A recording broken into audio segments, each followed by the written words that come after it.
دادگاه اصفهان یک ساکن این شهر را برای فرستادن 1000 روبل به سازمانی در تاجیکستان ممنوع گروه 24 به 5 سال زندان محکوم کرده است. نسخه حکم اول ماه می در سامانه دادگاه نشر شده است. در قرار آمده است که این مرد 49 ساله سال 2021 هنگام در روسیه بودنش نوارهای گروه 24 را تماشا کرده برایشان 1000 روبل روان کرده است. واکنش این مرد و نزدیکانش به حکم معلوم نیست. دادگاه میگوید که این مرد به گناهش اقرار شده است و 5 سال زندان را در محبس نظامش پرزور ادا می‌کند.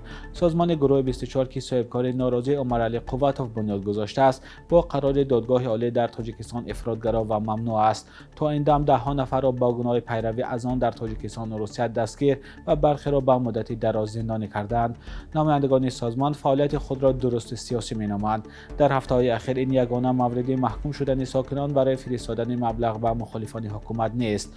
آخر ماه اپریل امسال دادگاه شهر وحدت هم یک نفر را با اتهام فرستادن 17000 روبل و محمد اقبال صدرالدین مخالف تندلحنی حکومت به 13 سال زندان محکوم کرد.